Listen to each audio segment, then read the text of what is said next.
మన ప్రభు అయిన యేసుక్రీస్తు నామములో మీ అందరికీ శుభములు తెలియజేయచూ ఉన్నాను. యోహాను రాసిన మొదటి పత్రిక 4వ అధ్యాయము 6వ వచనము. మనము దేవుని సంబంధులము. ప్రియ దైవజనమా, క్రీస్తును వెంబడిస్తున్న విశ్వాసులముగా మనము దేవుని సంబంధులముగా జీవించాలి. దేవుని సంబంధులము ఎలా కాగలము అని చూసినట్లయితే యోహాను రాసిన మొదటి పత్రిక 4వ అధ్యాయము 2వ వచనం ప్రకారం యేసుక్రీస్తు శరీరధారి అయి వచ్చునని ఒప్పుకొనాలి. ఆయన జనన మరణ పునరుత్థానములను మన నోటితో ఒప్పుకొని రక్షణ పొందినప్పుడు మనము దేవుని సంబంధులము కాగలము. దేవుని సంబంధులమైన మనము ఏ రీతిగా జీవించాలో ఈ దినం వాక్యపు వెలుగులో ధ్యానిద్దాము. మొదటగా మనం చూసినట్లయితే ఆత్మ సంబంధులముగా జీవించాలి. అవును, శరీర సంబంధులముగా మనము ఉండకూడదు. ఆత్మానుసారులముగా మన ఆత్మీయ యాత్రను కొనసాగించాలి.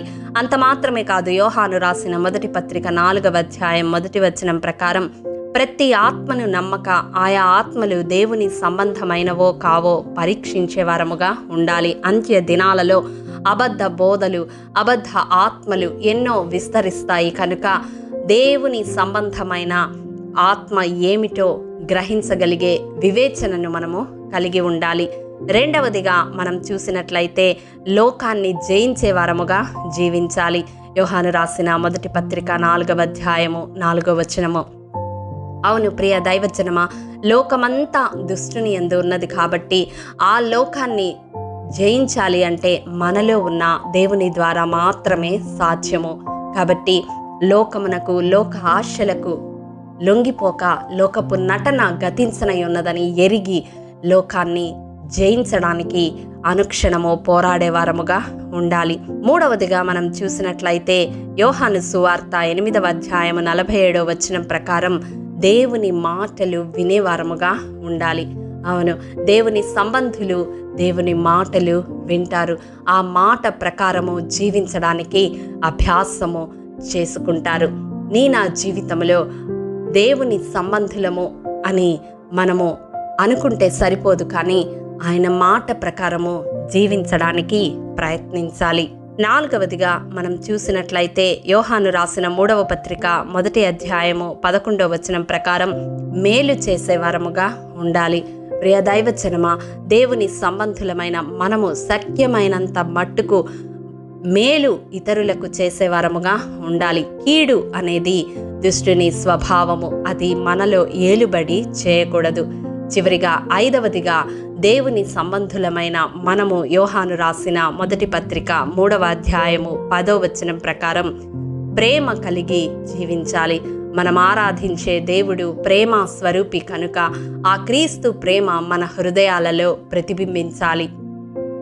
కాబట్టి దేవుని సంబంధులము అని చెప్పుకొని భ్రమలో జీవించడం కంటే దేవుని సంబంధులు ఎలా జీవించాలో ఈ దినం దేవుడు మనకు బయలుపరిచి ఉండగా అట్టి రీతిగా జీవించడానికి మన జీవితాలలో అభ్యాసము చేసుకుందాము.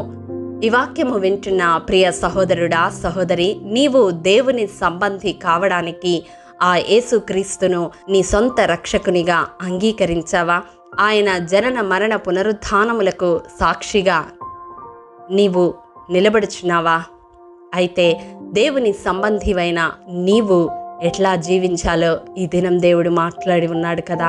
అట్టి రీతిగా జీవించడానికి మనందరము ప్రభు సహాయాన్ని వేడుకుందాము. ఇంకా దేవుని సంబంధుల జాబితాలో నీవు చేర్చబడకపోతే ఇదే అనుకూల సమయము, ఇదే రక్షణ దినము. ప్రభు ఇస్తున్న పిలుపును అందుకొని ఆయన వైపు తిరగాలని ప్రభు పేరట ప్రేమపూర్వకంగా మనవి చేస్తూ ఉన్నాను. ప్రేమ నమ్మకము కలిగిన మా ప్రియ పరలోకపు తండ్రి, మీ పరిశుద్ధ పాదములకు వందనములు. దేవా, విత్తబడిన వాక్యమును ప్రతి హృదయములో నూరంతలుగా ఫలింపచేయండి. ఈ వాక్యము వింటున్న వారిలో ఇంకా ఎందరూ దేవుని సంబంధులుగా మార్చబడలేదో అట్టి ప్రతి ఒక్క హృదయాన్ని మీరు తట్టండి. మీ రక్షణ కార్యము జరిగించండి. దేవుని సంబంధులుగా ఉన్న మేము ఏ రీతిగా జీవించాలో మీరు బయలుపరిచి ఉండగా అట్టి రీతిగా మా ఆత్మీయ జీవితంలో కొనసాగడానికి మీ ఆత్మ సహాయమును మాలో ప్రతి ఒక్కరికి అనుగ్రహించమని యేసు అతి పరిశుద్ధ నామం పేరట అడిగి పొందుకొని ఉన్నాము తండ్రి, ఆమేన్. ప్రియ దైవజనమా, అనుదినము షారోన్ మన్నా ద్వారా అడగబడుచున్న బైబిల్ క్విజ్ ప్రశ్నలకు సమాధానములు ప్రతి నెల మొదటి వారము కామెంట్ బాక్స్లో పోస్ట్ చేయబడతాయి. కాబట్టి గమనించి మీకు తెలియని ప్రశ్నలకు సమాధానములు తెలుసుకొనగలరని ప్రభు పేరట మనవి చేయుచూ ఉన్నాము. ప్రియ దైవజనమా, ఈ దినం బైబిల్ క్విజ్ ప్రశ్న: ఇల్లంతా అత్తరు వాసనతో ఎవరి వలన నిండెను? ప్రియ దైవజనమా, ఈ దినము జన్మదినము, వివాహ దినము జరుపుకుంటున్న వారికి షారోన్ గ్రూప్ తరపున హృదయపూర్వక శుభాకాంక్షలు తెలియజేయుచూ ఉన్నాము. దేవుడు శ్రేయస్కరమైన ఆశీర్వాదములతో ఈ సంవత్సరాది నుండి సంవత్సరాంతము వరకు మిమ్ములను నింపాలని ప్రార్థిస్తూ ఉన్నాము. ఆమేన్.